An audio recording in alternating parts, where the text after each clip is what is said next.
आज चैन की सांस ली थी अनीता ने। कब से इसी बात को लेकर चिंतित थी कि रचना का एडमिशन किसी अच्छे कॉलेज में होगा या नहीं। आजकल दाखिले के लिए इतने अंक लाना सबके बस की बात कहाँ थी। किस्मत अच्छी थी रचना की कि उसका दाखिला दिल्ली के अच्छे कॉलेज में हो गया, वो भी उसके मनपसंद कोर्स में। बस एक ही बात की चिंता लगी थी अनीता को अब कि कॉलेज में लड़के लड़कियां एक साथ पढ़ते हैं और आजकल का माहौल ज़रा ठीक नहीं लगता था उसे, लेकिन क्या कर सकती थी। चाहती तो यही थी किसी ऐसे कॉलेज में दाखिला हो जाए जहाँ सिर्फ लड़कियां ही पढ़ती हों, लेकिन सब कुछ जैसा चाहो वैसा हो तो नहीं जाता ना। अभी कॉलेज शुरू होने में 1 महीने का समय था। अनीता ने हर रोज़ रचना की क्लास लेनी शुरू कर दी कि उसे कॉलेज में किन किन बातों का ध्यान रखना है। देख बेटा, तू तो जानती ही है कि आजकल समय बड़ा ख़राब है और तेरे पापा को ये सब बात बिल्कुल अच्छी नहीं लगेगी कि तू लड़कों के साथ मेल जोल बढ़ाए। जानती हूँ ना मम्मा, क्यों फिक्र करती हो, मैं ऐसा कुछ नहीं करूँगी। बेटा, तू तो नहीं करेगी जानती हूँ, लेकिन संगी साथियों का भी तो असर पड़ता है। आप तो ऐसे कह रही जैसे कि 18वीं सदी में जी रही हो। मेरी डार्लिंग मम्मा, साथ पढ़ते हैं तो ऐसा तो हो ही नहीं सकता कि बिल्कुल बात ही ना करें आपस में, है कि नहीं? आप ही बताओ। लेकिन बेटा, बात करना एक अलग बात है। तू समझ रही है ना मैं क्या कहना चाहती हूँ?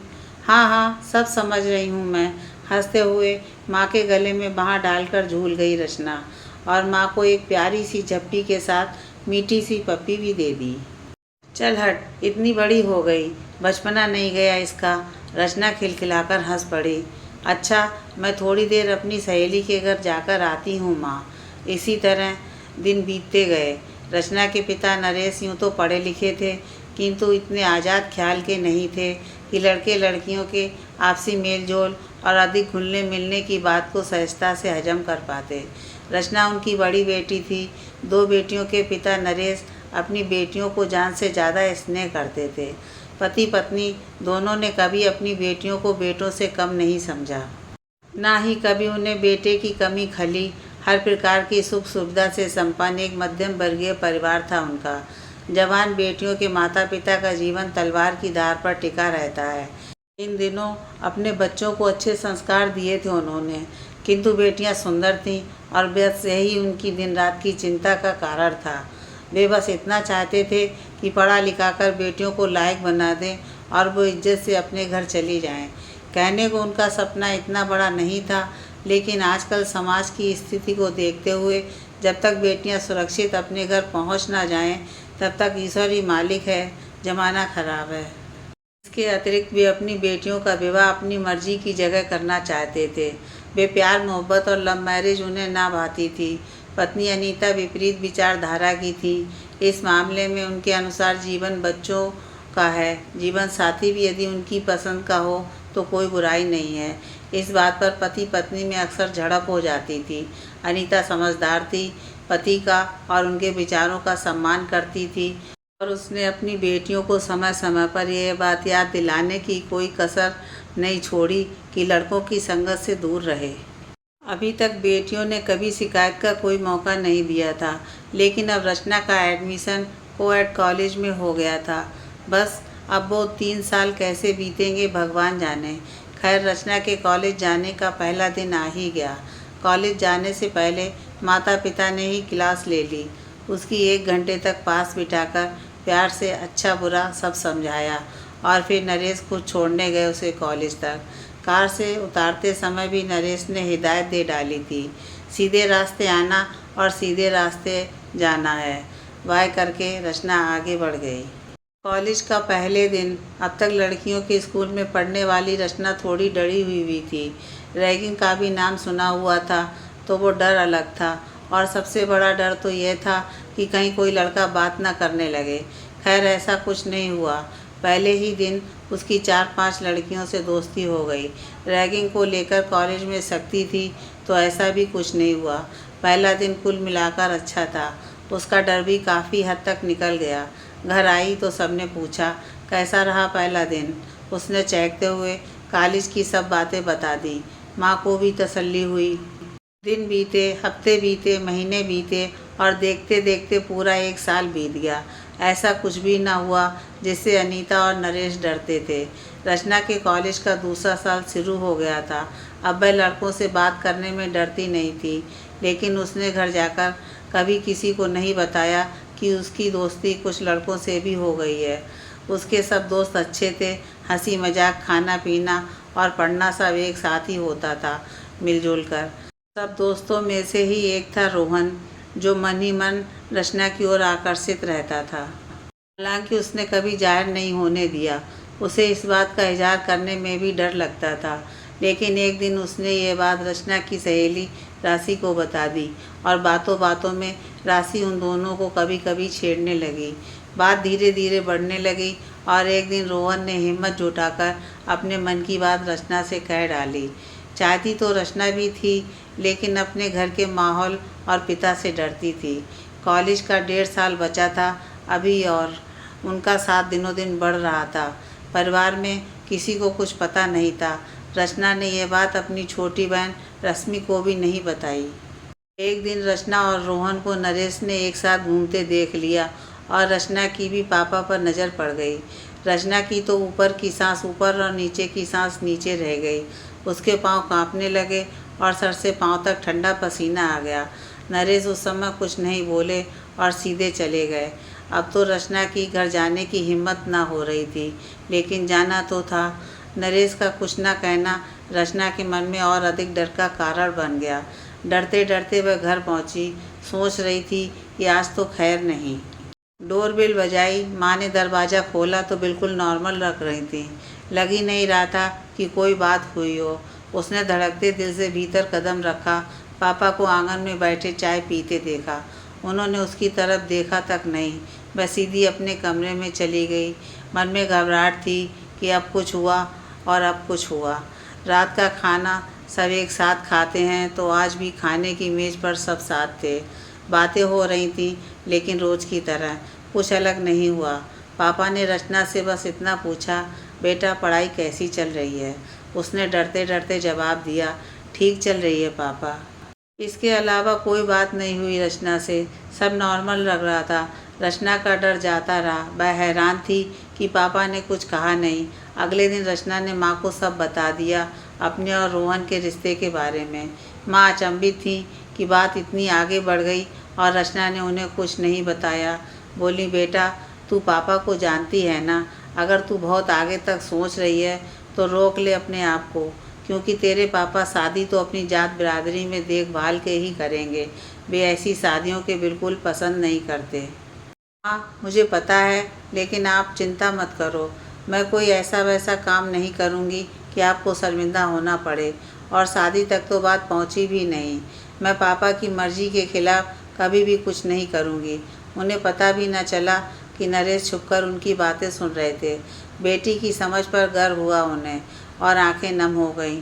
अब नरेश को लगने लगा कि उन्हें रचना की शादी के विषय में सोचना चाहिए। उन्होंने रिश्तेदारों से लड़का बताने की बात कहनी शुरू कर दी। अपनी बहन को फ़ोन किया तो पता चला कि उनकी बेटी के ससुराल वाले उसे बहुत परेशान करते हैं। बार बार दहेज को लेकर ताने सुनाते हैं और नौकरों की तरह काम करवाते हैं। मायके भी नहीं आने देते। यह सब सुनकर नरेश को झटका लगा। उन्होंने अनीता को सारी बात बताई तो वह भी हैरान रह गईं। जीजी ने तो खूब देख परख के रिश्ता किया था और देन लेन में भी कोई कसर नहीं छोड़ी थी। ये तो सचमुच बहुत बुरा हुआ बेचारी रीमा के साथ। हाँ, यही सब सोचकर बेटियों की चिंता होती है। आप फिक्र मत करिए, सबके साथ एक सा थोड़ी होता है। दिन बाद पड़ोस की रमा आंटी आईं तो अपनी बेटी का दुखड़ा रोने लगीं। पता चला कि उनका दामाद कोई काम ही नहीं करता। शादी के समय झूठ झपट बोल बाल कर शादी कर ली। अब आए दिन मायके वालों से कोई ना कोई मांग करते रहते हैं। अनीता ने पूछा, आजकल तो रानो आई हुई है ना? काफ़ी दिनों से। बेचारी रानो की माँ को समझ ना आया क्या जवाब दें। उसने कह ही डाला, बहन जी मैं तो रोज़ रोज़ की झिकझिक से परेशान हो चुकी हूँ। रानो को बुलवा लिया है और जी करता है अब भेजूँ ही ना। रानो भी जाना नहीं चाहती। क्या कहती अनीता? दुखी होकर जवाब दिया, यही तो कारण है हमारे देश में लोग बेटी पैदा नहीं करना चाहते। फिर भी आप सोच समझ कर ही कोई फैसला करना, लड़की की ज़िंदगी का सवाल है। कुछ देर बातें होते रहीं, फिर पड़ोसन अपने घर चली गई। अनीता के दिमाग से तो निकल ही नहीं रहा था जो रानों के साथ हुआ। आखिर वह भी तो 2 बेटियों की माँ थी। बेटियों के भविष्य की चिंता में अनीता की नींद उड़ गई थी। उसे लगता था कि इतना देखभाल कर जात बिरादरी में शादी करने का भी क्या फ़ायदा, जब यह सब होना ही होता है। उसके दिमाग में रात दिन यही उधेड़-बुन लगी रहती थी। वह रचना और रोहन की बात से भी अनजान नहीं थी। मन ही मन चाहती थी कि बेटियां अपनी पसंद की जगह ही शादी करें, क्योंकि अब उसे कहीं न कहीं लगने लगा था कि आपसी समझदारी जात बिरादरी से अधिक कारगर होती है रिश्ते निभाने में। उधर नरेश भी परेशान था। जब से बेटी की शादी के बारे में सोचा, तब से पता नहीं क्यों हर तरफ से ऐसी ही खबरें सुनने को मिल रही थी। उसे भी चिंता तो होती थी, परंतु कभी किसी से कुछ कहते न बनता था। नरेश दफ्तर से आकर चाय पी रहे थे कि फ़ोन की घंटी बजी। दूर के रिश्ते के भाई का फ़ोन था। बात करने के बाद पत्नी को बताया कि वे रचना के लिए रिश्ता बता रहे थे। लड़का डॉक्टर है, इकलौता लड़का है माता पिता का। अगले मंगल को आ रहे हैं वे लड़की देखने। अगर बात बनी तो सर्दियों में शादी की कह रहे हैं, लेकिन अभी तो उसकी पढ़ाई भी पूरी नहीं हुई, अभी से शादी? इतनी जल्दी बेटी को विदा करने की उसने कभी सोचा भी नहीं था। रचना को पता चला तो उसने भी पापा से कहा कि इतनी जल्दी क्या है, किंतु नरेश को लग रहा था कि अच्छा लड़का मिलता कहाँ है आजकल। फिर इकलौता है, कोई झगड़ा झंझट भी नहीं है। उसने एक न सुनी और उन्हें आने का संदेश दे दिया। उस दिन सब तैयारियां की गईं उनके स्वागत सत्कार की, और वे लोग सब देखकर बड़े प्रसन्न भी हुए। लड़की भी उन्हें पसंद आ गई, लड़का भी अच्छा था। सारी बातचीत होने के बाद दान दहेज की बात चली। लड़के के पिता बोले, देखिए भाई साहब, लड़के को डॉक्टर बनाने का खर्चा बहुत हो गया। हम मांगते तो कुछ नहीं, परंतु क्या करें, अधिक नहीं, बस 10 लाख कैश करवा दीजिए और शादी ऐसी ही हो जाए कि समाज में लाज रह जाए। बाकी हम और लोगों की तरह लालची नहीं है। यह बात सुनकर नरेश तो चुप रहा, किंतु रचना चुप न रह सकी। सर, अभी तो मैंने आपको बताया भी नहीं कि आपका बेटा मुझे पसंद भी आया या नहीं, और आपने दाम भी लगा दिया। उसकी बात सुनकर उसके माता पिता एक साथ बोल उठे, बेटा ये क्या कह रही है तू? मैं ठीक कह रही हूँ माँ, कह दीजिए इनसे कि कहीं और जाकर बोली लगाएं अपने बेटे की, यहाँ कोई खरीदार नहीं है। हक्के बक्के सब एक दूसरे की ओर देखने लगे। चलो जी, हम यहाँ अपना अपमान कराने नहीं आए। बेटी की ओर से माता पिता माफ़ी मांगने लगे, किंतु रचना ने उन्हें रोक दिया और बिना कुछ कहे सुने वे लोग चले गए। नरेश ने अपने चचेरे भाई से बेटी के बर्ताव के लिए माफ़ी मांगी, और वे मौके की नज़ाकत को समझते हुए कोई दूसरा रिश्ता बताने की बात कहकर थोड़ी देर बाद चले गए। उनके जाने के बाद नरेश ने रचना को बुलाकर समझाया कि बाहर वालों के सामने ऐसा व्यवहार नहीं करना चाहिए था। लेकिन पापा, आज पहली और आखिरी बार आपको बता रही हूँ कि मुझे शादी ब्याह के नाम पर होने वाले व्यापार से सख्त नफरत है। और पैर पटकती हुई अपने कमरे में चली गई। आज फिर उन्हें अपनी बेटी के विचारों पर गर्व महसूस हुआ। नरेश के मित्र के बेटे की शादी थी। वे लोग शादी में पहुँचे। रचना गुलाबी रंग की शिफॉन की साड़ी में किसी अप्सरा से कम न लग रही थी। उसके रूप को देखकर उसकी माँ हैरान थी। उनकी बेटी कितनी खूबसूरत है। शादी में अचानक उसने रोहन को देखा और माँ को बताया कि वहाँ रोहन भी मौजूद है। नरेश रोहन को पहचानता था। जब उसने रोहन को देखा तो खुद ही उसके पास पहुँच गया। दोनों काफ़ी देर तक बात करते रहे। रचना और अनीता की तो जान ही निकल रही थी कि न जाने क्या बातें हो रही हैं। तभी रोहन नरेश को अपने पापा से मिलाने ले गया। रचना सोच रही थी कि आखिर हो क्या रहा है। नरेश ने जब रोहन के पापा को देखा तो उनका चेहरा जाना पहचाना सा लगा। नरेश तू? अरे यार, आज कुछ और मांगा होता भगवान से तो वो भी मिल जाता। अमर तुम? और दोनों एक दूसरे के गले लग गए। दोनों की आंखों में नमी थी।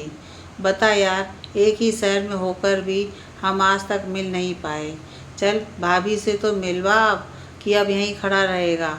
खुशी के मारे अब सब कुछ ही भूल गया मैं तो। रोहन इस समय कुछ समझ नहीं पा रहा था। जब नरेश उन्हें अपने परिवार से मिलवाने लाया तो सबका डर अचानक खुशी में बदल गया। खूब मिले दो दोस्त बरसों के बाद। उधर रोहन भी रचना के परिवार से घुल मिल गया। अमर को भी ये जानकर बड़ी खुशी हुई कि दो पुराने यारों के बच्चे भी अपने पिताओं की तरह क्लासमेट निकले। बेटा, मम्मी नहीं आई? अनीता ने रोहन से पूछा। नहीं आंटी, उनकी तबीयत कुछ ठीक नहीं है। कल आप सब लोग आइए ना हमारे घर, मम्मी को बहुत अच्छा लगेगा। हाँ हाँ बेटा, क्यों नहीं, ज़रूर आएंगे। नरेश और अमर की देर तक न जाने क्या बातें होती रहीं।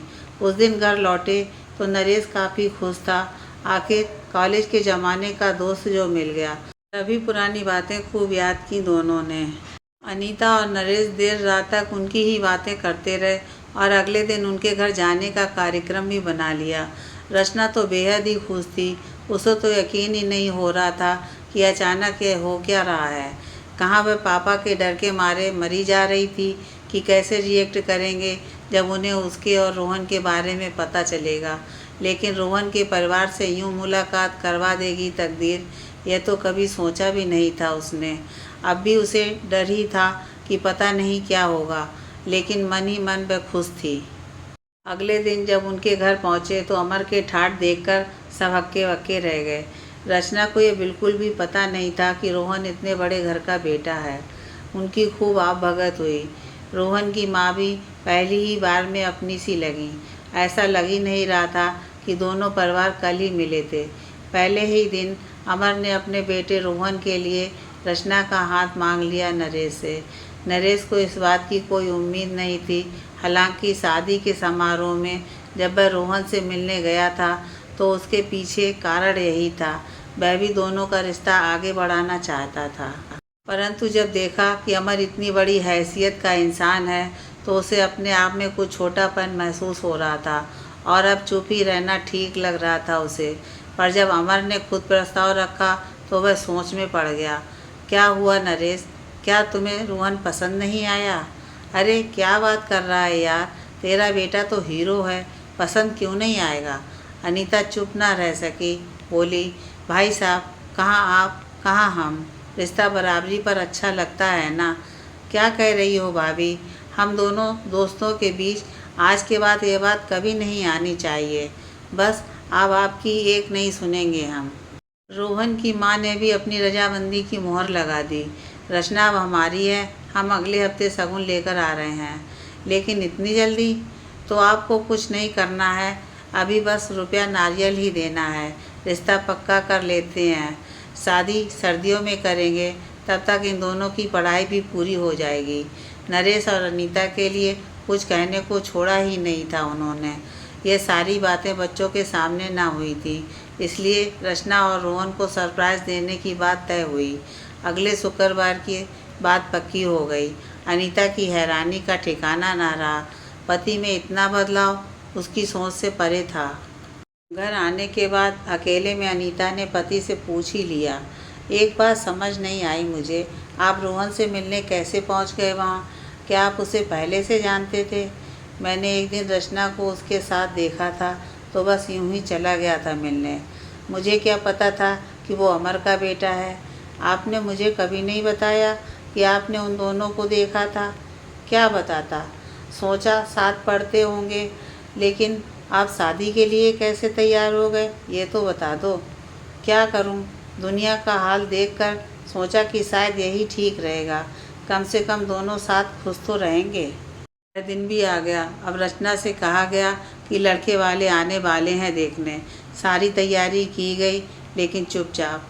रचना को गुस्सा आ रहा था। क्या मम्मा, ये रोज़ रोज़ के ड्रामे मुझे पसंद नहीं है। इतनी जल्दी क्या पड़ी है आप लोगों को मेरी शादी की?